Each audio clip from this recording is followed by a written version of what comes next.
नमस्कार दोस्तों, आप सभी का स्वागत है। तो आज हम बात करेंगे आपके प्रैक्टिस सेट 4 पे। 3 तो हो चुके हैं, ये आपका चौथा है। तो चलिए देखते हैं। प्रश्न आपको दिया गया है सामने कि 1 से लेकर 2 तक जो है आपको उत्तर देना है, और इन चीज़ों को पढ़कर, इस गद्यांश को पढ़कर। तो देखिए क्या है कि साहित्य का आधार जीवन है। साहित्य का आधार क्या है? जीवन। और इस नींव पर साहित्य की दीवार खड़ी है, उस पर अटारियाँ, मीनार, गुंबद बनते हैं। उन्हें देखने को भी जी नहीं चाहेगा।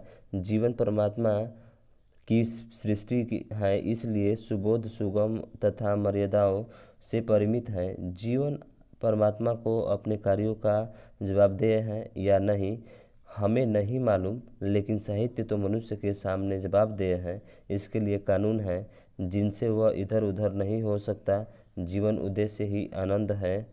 उसके बाद आगे दिया है कि मनुष्य जीवन पर्यंत आनंद की खोज में लगा रहता है। किसी को वह रत्न द्रव्य से में मिलता है, तो किसी को भरे पूरे परिवार में, किसी को लंबे चौड़े भवन में, तथा किसी को ऐश्वर्य में, किंतु साहित्य का आनंद इस आनंद से ऊंचा है। इसका आधार सुंदर और सत्य। वास्तव में सच्चा आनंद सुंदर और सत्य से मिलता है। उसी आनंद को प्रकट करना, वही आनंद को प्रकट करना, वही आनंद उत्पन्न करना साहित्य का उद्देश्य है। तो सबसे बड़ा जो बताया इसमें साहित्य को ही बताया है, और कहा है कि ऐश्वर्य अथवा भोग के आनंद में ग्लानि छुपी होती है, पश्चात भी होता है। दूसरी ओर सुंदर से जो आनंद प्राप्त होता है वह अखंड है, अमर है। तो देखिए इसमें क्या कहा है। तो पहला प्रश्न दिया है कि सबसे ऊंचा आनंद वह होता है जो भौतिक संसाधनों से प्राप्त होता है, सत्य से प्राप्त होता है, साहित्य से प्राप्त होता है, परमात्मा से प्राप्त होता है। तो अभी आपने पढ़ा जो साहित्य से प्राप्त होता है, यानी कि ऑप्शन नंबर सी आपका राइट आंसर हो जाएगा। अगला है कि सच्चा आनंद किससे मिलता है? तो फिर वही चीज़ें, सच्चा आनंद किससे मिलता है? सुंदर और सत्य से, यानी कि ऑप्शन नंबर आपका सी राइट आंसर हो जाएगा। ठीक।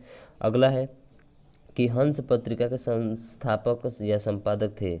तो हंस जो पत्रिका है इसके संस्थापक कौन थे? तो ध्यान रखेंगे प्रेमचंद थे, यानी कि ऑप्शन नंबर आपका ए राइट आंसर हो जाएगा, प्रेमचंद। और ध्यान रखिएगा 1930 में बनारस यानी वाराणसी में से प्रकाशित हुई थी, जबकि शेष इस प्रकार है। अब देखिए और कुछ है इसमें। अगर बात किया जाए निराला जी की, किसकी बात की जाए? निराला जी की। तो आप नोट करेंगे समन्वय पत्रिका, जो कि 1922 से 23 में जो है प्रकाशित हुई थी। 1922 से 23 में कलकत्ता से प्रकाशित हुई थी। उसके बाद से धर्मवीर भारती हैं आपके। तो धर्मवीर भारती का जो है धर्मयुग पत्रिका है, जो कि मुंबई से प्रकाशित हुई थी। धर्मयुग पत्रिका मुंबई से। ठीक है। उसके बाद से अज्ञेय जी का है। तो अज्ञेय जी की जो पत्रिका है वो है प्रतीक पत्रिका। 1947 से 47 में इलाहाबाद से प्रकाशित हुई थी अज्ञेय जी की। ठीक है। तो इन सभी कवियों के बारे में भी हमने अच्छे तरीके से जान लिया। अब आगे बढ़ते हैं। और अगला है कि गाजीपुर में बोली जाने वाली प्रमुख बोली है। तो देखिए भाई साहब, गाजीपुर में बोली जाने वाली प्रमुख बोली कौन सी है?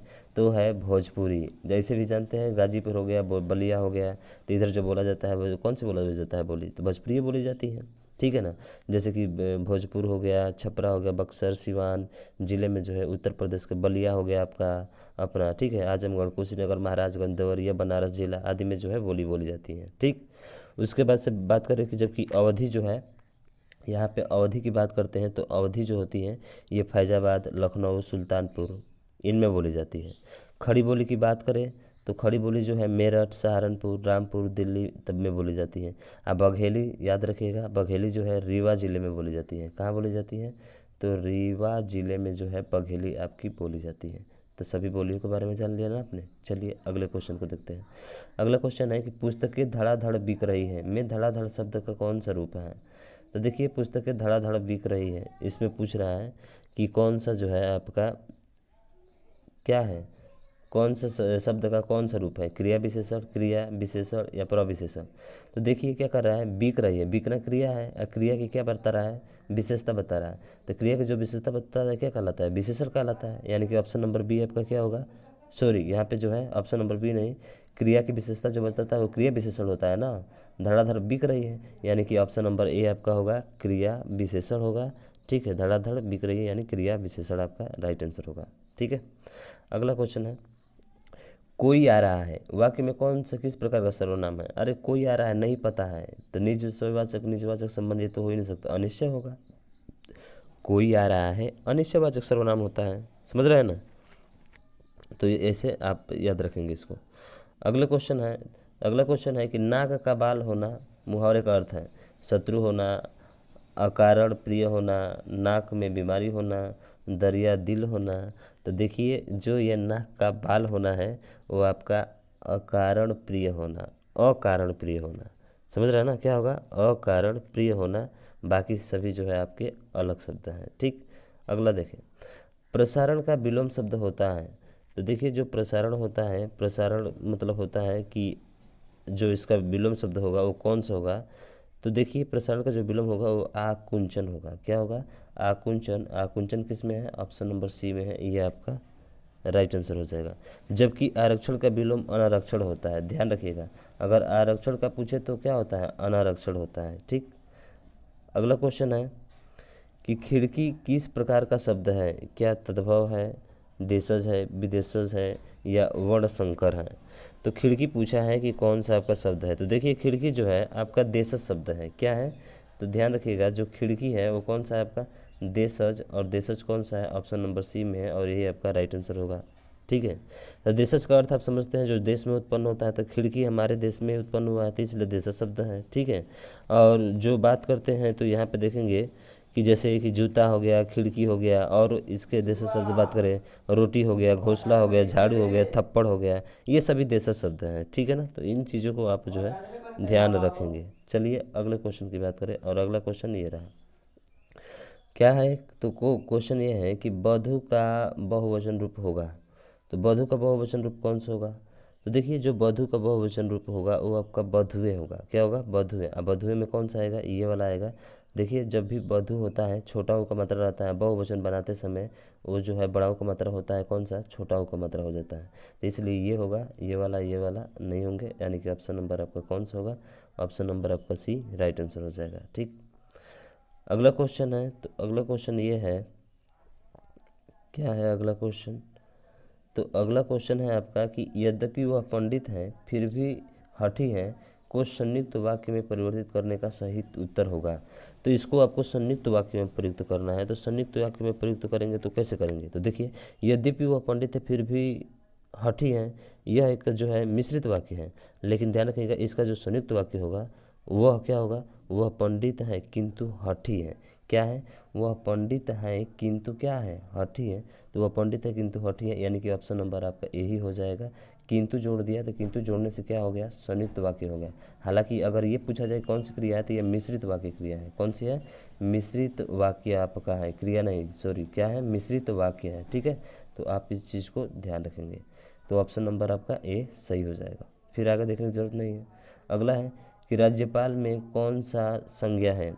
तो राज्यपाल में पूछ रहा है कि राज्यपाल में जो है आपका कौन सा संज्ञा है? तो देखिए राज्यपाल एक राज्य का क्या होता है? राज्यपाल होता है। इसका मतलब है कि राज्यपाल एक राज्य का नहीं बल्कि अलग अलग राज्यों के अलग अलग राज्यपाल होंगे। तो वहाँ पे जो संज्ञा होगी कौन सी होगी? जातिवाचक संज्ञा होगी।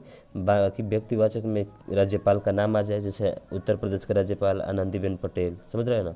भाववाचक, तो भाववाचक में आप जानते हैं जो हमें चीज़ें दिखाई नहीं देती है हम उसको फील करते हैं, महसूस करते हैं। और समूहवाचक जिसमें समूह का बोध होता है, जैसे अंगूर का गुच्छा हो गया, समझ रहे हैं ना।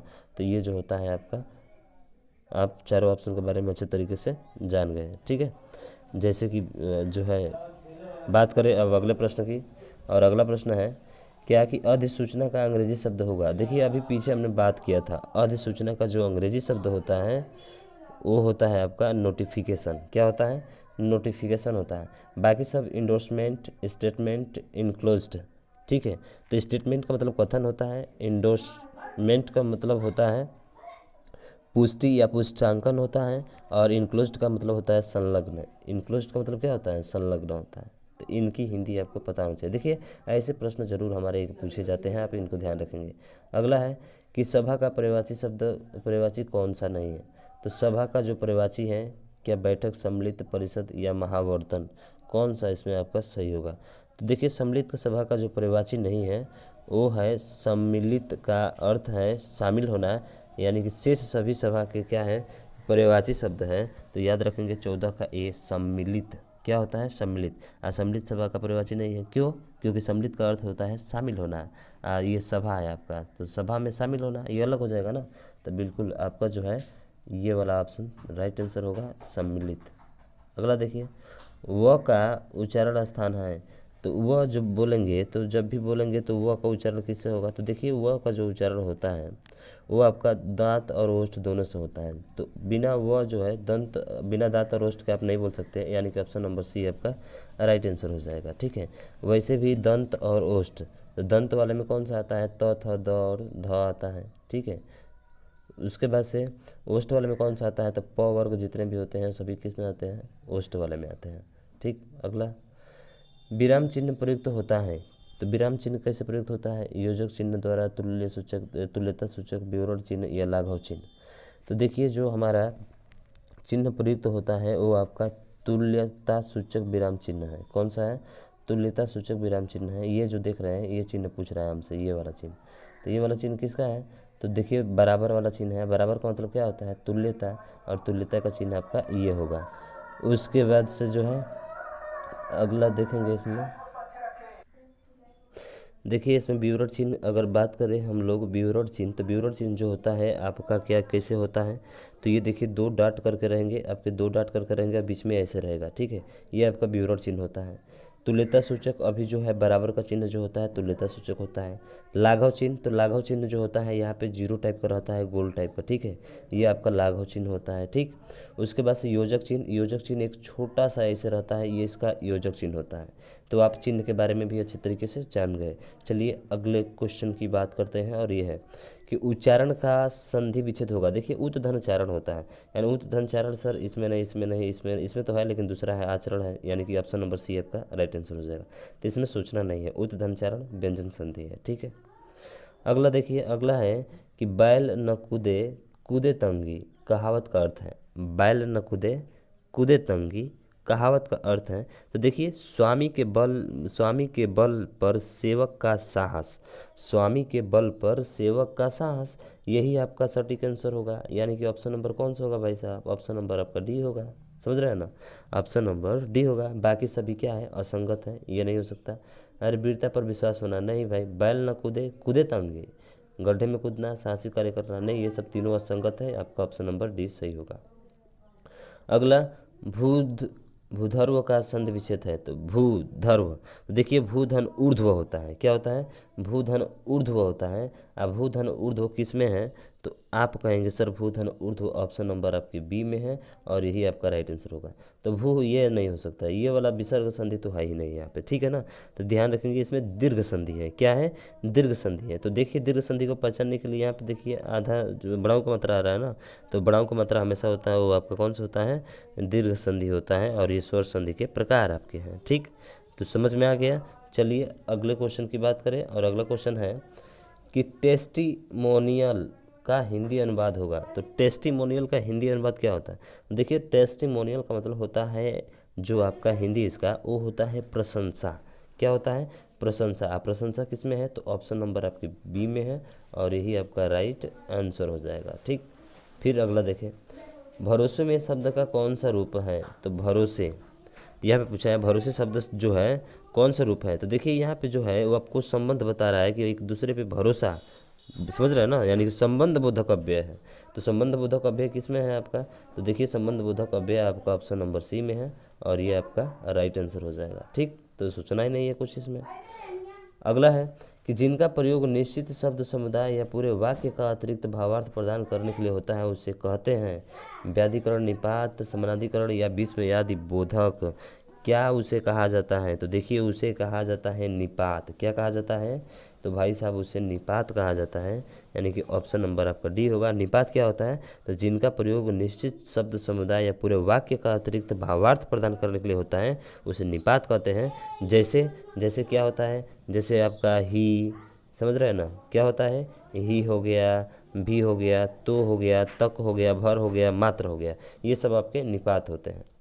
अगला देखिए, अगला है कि शुद्ध वर्तनी चुनिए, शमशान, शमशान, शमशान, श्मशान, इसमें कौन सा होगा, तो देखिए शमशान में दोनों सौ ही आएंगे। ये तो दोनों सौ किस में आ रहा है, इसमें नहीं आ रहा है, सर इसमें आ रहे हैं, इसमें आ रहे हैं, यानी कि 3 विकल्प हो सकता है। तो शमशान में जो पहले होता है वो आधा स होता है, उसके बाद से म होता है, फिर पूरा स होता है और आ होता है न। तो देखिए आधा स म शान, यानी कि ऑप्शन नंबर कौन सा होगा आपका, तो ऑप्शन नंबर आपका सी सही होगा। पूछा है हमसे कि अगला क्वेश्चन है कि पूछा है कि हथियाना में कौन सा क्रिया है।